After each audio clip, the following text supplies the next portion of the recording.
over those Cardinals. Lots to talk about here. Over in the NFC, we got a bit of a shakeup. The Giants, they are in right now. They're at the top of the division.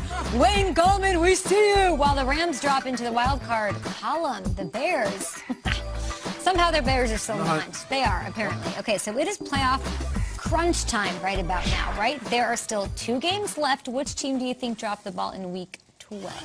I got to talk about the Rams. You know, I'm McVay's biggest cheerleader, and I love what they've been doing. They hadn't lost a game at home all season. Here come the 49ers, who have just owned the Rams the past 2 seasons. I don't know if Kyle Shanahan just has mind control over McVay because they used to work together back in Washington or what. But the Rams are fully healthy. They're coming off this victory against the Buccaneers. They beat the Seahawks the week before. And Jared Goff cannot take care of the ball. There's turnovers galore. And I've never heard Sean McVay in a press conference like I heard him last night. He was extremely blunt. He says, our quarterback has got to take better care of the football. Felt like the Rams just could not get going.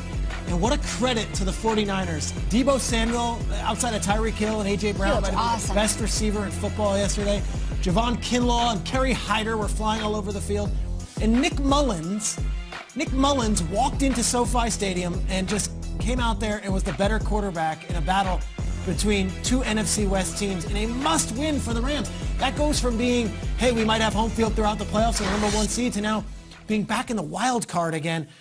Rams are right there. And the NFC West math is crazy. McVay seems to struggle with Shanahan, yet McVay always beats Kingsbury and Carroll, and then Carroll always beats Shanahan. It's like this crazy Rubik's Cube in the NFC West, and I can't keep up with it. I just know that the Rams had a chance to really distance themselves yesterday, and here we are, coming off another one where somehow Kyle Shanahan just gets the best of Sean McVay, and that 49ers team makes you think, wow, the Rams just cannot get past this squad. You have better insight to Sean McVay than maybe anybody in sports media. What's he thinking right now? I haven't spoken to him. I have to think he is livid right now because he knows the opportunity missed. I don't know if he's angry at Jared Goff, but there has to be frustration. Goff puts you in these spots where you want to love him, and just like that, you're like, just give us that one performance yesterday. 43-6. Let me repeat.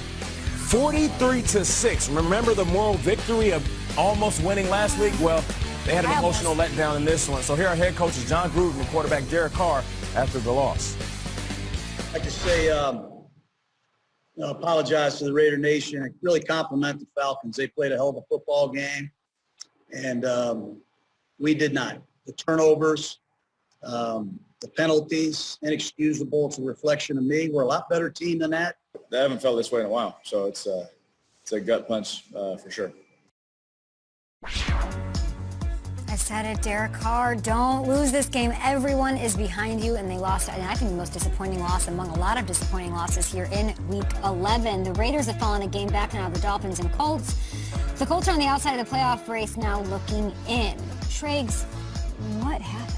Yeah, you know, last week they lost that game, and we all came in and were so positive about Derek Carr. And then one of the big things that we were saying was that Derek Carr all summer was saying, like, don't disrespect me. It was very personal. Like, don't disrespect me. Like, I deserve more respect. And I think Carr knows that this is the do-or-die year for him as the Raiders quarterback. And I think after that win against, of course, the Chiefs early in the season and the way he played last week, I think we were all ready to say, okay, they've got their guy. And then as he's done over the course of his career, there's that head-scratching performance yesterday. It wasn't just a 43-6 loss. Like, it was turnover city. I mean, fumbles, interceptions. And last year, they were a 6-4 team coming off a Thursday night victory where we did flips for a week about the Raiders. What happened, Peter? They went to play the Jets in New Jersey. How'd that go? Got the doors blown off them, and they lost 4 of their next 5 games, and they finished with a 7-9 record.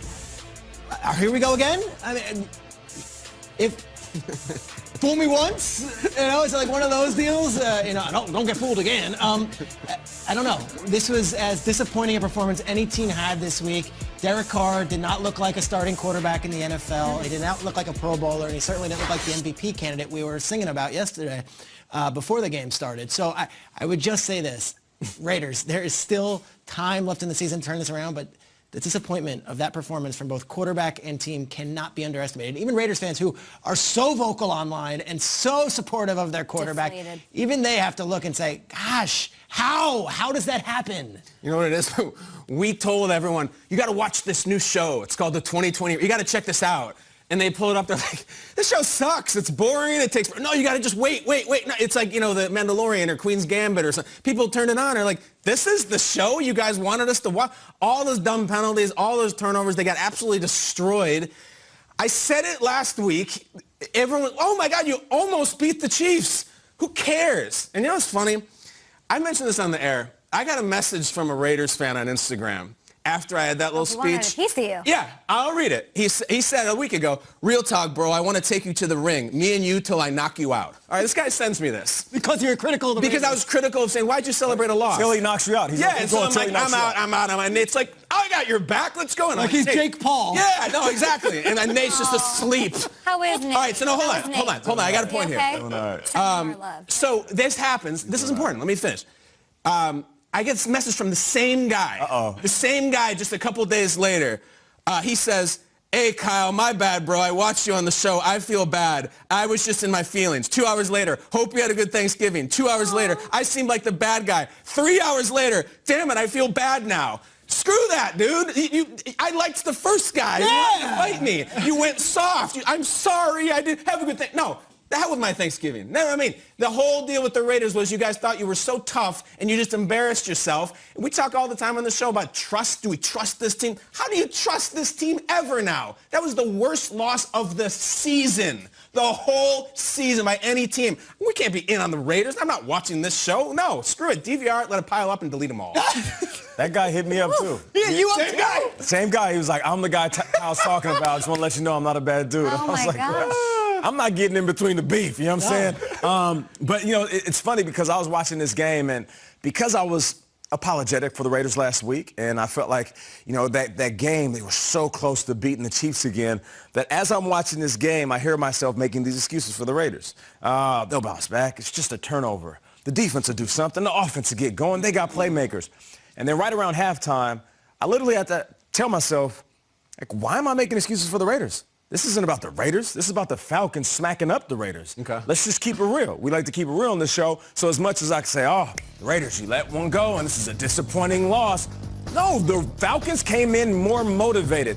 You know, we were talking at halftime yesterday, and the coach was saying, well, you know, this is a very motivated team, and Gruden has to relay that message. I'm like, well, I guess they didn't get that message. You know who relayed that message properly? Raheem Morris walked in and said, your job is on the line. My job is on the line. Our jobs are on the line. So let's go out there and play some football.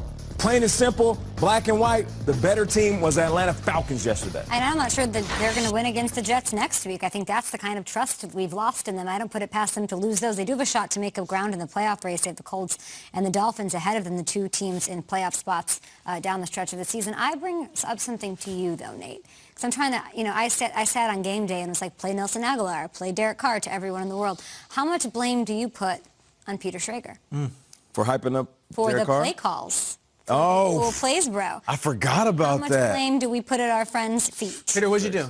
Remind the people. Look, Derek Carr's audio, okay, I appreciate the compliments and the Atlanta Falcons.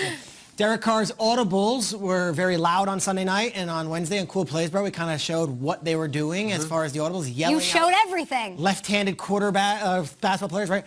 I don't know. I don't even know if they had a chance to even get into the audible because the Falcons were in their backfield. Schrager, it's the first thing I thought about. I was like, is this because of Peter Schrager? Hey, that's crazy. I didn't think about that, Schrager. You know what? We got all week. I got to do a deeper dive on that. Hey, there's lefty hockey players. There's lefty tennis players. Maybe just change. Or it's just good football. Yeah. Who didn't apologize to Raider Nation afterwards? Was he actually like subtweeting you, like talking about you? Do you think it was your fault? Should I apologize to Raider Nation? They should apologize to somebody. They should. Yeah, bigger